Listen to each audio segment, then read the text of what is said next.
Hi everyone, welcome to our channel Lawless. Myself Ritik, a final year law student from Faculty of Law DU। और आज हम family law की landmark judgment की series को continue करते हुए next case पढ़ेंगे जिसका नाम है court on it's on motion versus state.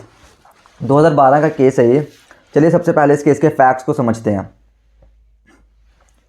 इस केस में होता क्या, एक वुमन होती है लज्जा देवी, वो ना जो ऑनरेबल चीफ जस्टिस है उन्हें लेटर लिखती है और ये कंटेंट करती है कि उनकी एक डॉटर है 14 साल की जो किडनैप हो चुकी है।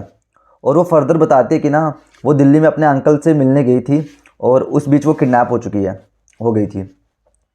और इसी के साथ एक एफआईआर रजिस्टर्ड होती है और एफआईआर रजिस्टर्ड होने के बाद एक लड़का होता है रामचरण सिंह जिसके पास ये उनकी डॉटर मिलती है, तो उसे अरेस्ट किया जाता है। लेकिन हालांकि बाद में जो डॉटर थी वो ये अपनी स्टेटमेंट देते टाइम ये कहती है कि ना वो अपनी मर्ज़ी से रामचरण सिंह के पास गई थी क्योंकि एक तो वो उसके साथ रहना चाहती थी और उसके जो फैमिली वाले हैं वो उसकी मर्ज़ी के ख़िलाफ़ उसकी शादी किसी और से करवा रहे थे। और इशू इस केस में ये आता है कि ना जो रामचरण सिंह था वो इस केस में मेजर टर्न हो चुका था।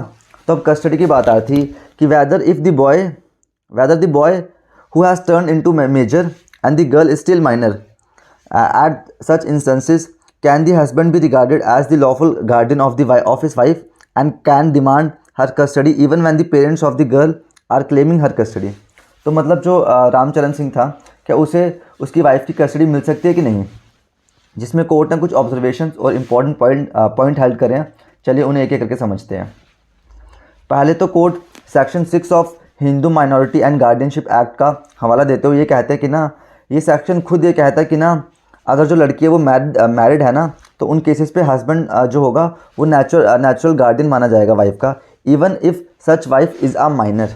ये स्पेसिफिकली कोर्ट ने हेल्ड करा और जो प्रोविज़न भी कहता है। दूसरा पॉइंट कोर्ट कहते हैं कि ना if the girl is mature her rights can not and should not be denied and her desires should not be denied as though she has no voice and her desires are insignificant. If the appointment of any person as guardian of Hindu minor by a court, the welfare of minor shall be of paramount consideration. तो court ये कह रहा है कि जो welfare of जो daughter है, जो भी माइनर है, उसकी पैरामाउंट कंसिडरेशन होनी चाहिए और इन चीज़ों का ध्यान रखा जाना चाहिए। इसी के साथ कोर्ट ये हेल्ड करता है कि जो वैलिडिटी थी ना मैरिज की कॉन्ट्रैक्टेड बिटवीन मिस मीरा जो डॉटर थी और चरण सिंह वो वॉइडेबल होगी और तब तक जो उसकी कस्टडी है वो पेरेंट्स के पास रहेगी until she attains the age of maturity. ये मेन ऑब्जर्वेशन थी।